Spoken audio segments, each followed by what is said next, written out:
lately there's been a lot of news about Megan Fox. Now, Megan Fox was a big star in the Transformer movies. She was on a podcast called Call Me Daddy. And she spent a lot of time talking about plastic surgery. She was very open. She talked about all the procedures, or we think she talked about all the procedures. But she left one out. But right? she left one out. Okay. Oh, there's one thing I had done that I'm gatekeeping because, sorry, What? It was really good, and it's not a known like plastic surgery. People don't even really know about it. Will you tell me off camera? Yeah, you don't need it. I don't think. Really? You're not gonna want it. I wanted it very badly, and I needed to do it, and it's something that. Can you give us a hint? No. You and I spent a lot of time talking about what did she potentially have. We looked at her photos, and So when we did a in-depth analysis around her eyelids, we see that her brows have changed dramatically over the years. They were initially very thin when she was in her young 20s, and then progressively they got thicker as the style changed, of course, but initially it looked like she contoured her brow and probably plucked her brow and made it very thin, which was the style, of course, 10 or 15 years ago. So now, what happened? well, we have to take a look at her photos. Okay. And dive in and really show them what we're talking about, right? Okay. Otherwise, they're not going to know. Okay. So let's take a quick look at those photos, and so they'll have a better appreciation for what's going on with her eyebrows. Okay. Megan Fox, from childhood on, always had something going on with her eyebrows. I think she was kind of fixated on her eyebrows, frankly. Well, look, when she was younger, she had actually a unibrow. If we look at this younger photo of her. And then what we see is this evolution where she actually gets a thin brow. And this becomes very common in the 90s. And we see this kind of over the years, from the time when she's really young in high school to her mid-20s, she has this very thin brow. Now, this was common. Women would pluck their eyebrows, and they wanted this thin contour.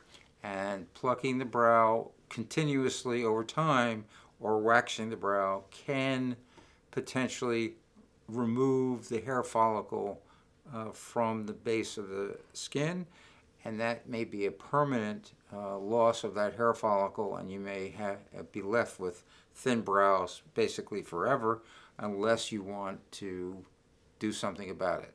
Correct. Surgically. Yes. So, Well, it doesn't have to be surgically per se, because if we flip to the photos of when she is in her late 20s, right, we see that she has these what appear to be thicker brows. right. And it's possible at this time she's tattooing or even microblading her brows to create this thicker illusion of having a thicker brow. Right. Now, there is a difference between microblading and tattooing.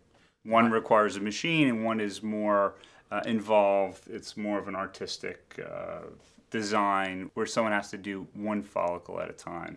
Right. But in microblading tends to fade with time, and it really doesn't change. The colors don't change that much. They kind of fade away. Whereas tattooing can be impacted by sun exposure, and You sometimes can get a blue tint sometimes. well, it can turn blue, it can turn brown, it can turn red, it can change colors. Gray is another color it can turn. So the tattooing itself has consequences.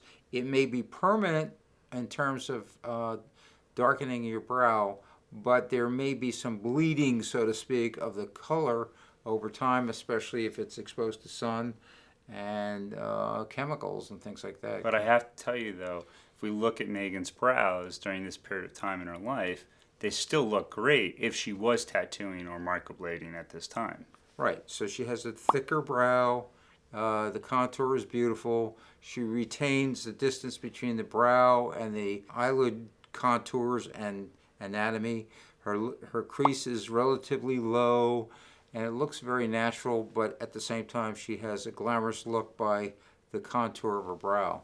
This whole journey from thin brows to thick brows, it also teaches us that sometimes we shouldn't follow all the trends, because the trends may have consequences down the line in terms of if you have a cosmetic procedure today and you think you want to look trendy or whatever the movie star of the moment is, and you want to look exactly like them, it may change dramatically 5 to 10 years hence, and you may have to live with that change. So, and that's why we have really a conservative approach when we think about hair transplants and plastic surgery, because we know that trends do change.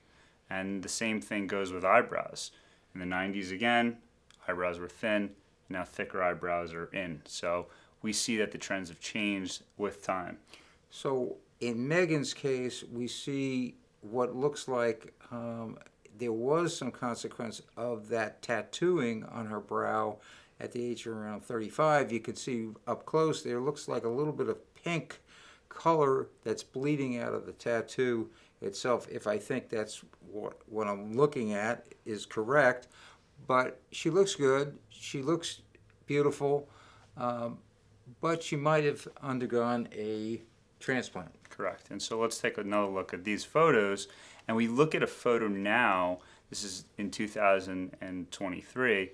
And her brows look a lot thicker than they did before. And this gets us thinking that maybe she went from a thin to a thick brow to a thicker brow, and it wasn't just some kind of camouflage procedure like microblading or tattooing.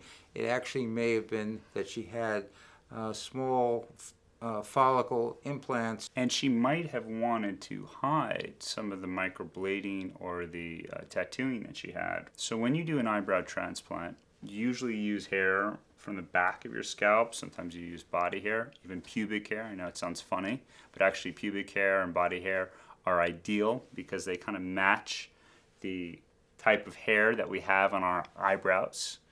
It's possible that she had a surgery like that in the past couple of years to help create this thickness to her brow. Right. And there is a difference, however, on how the hair grows, because the hair from the back of your head or body hair that's transplanted on the brow now needs to be trimmed every 2 weeks approximately.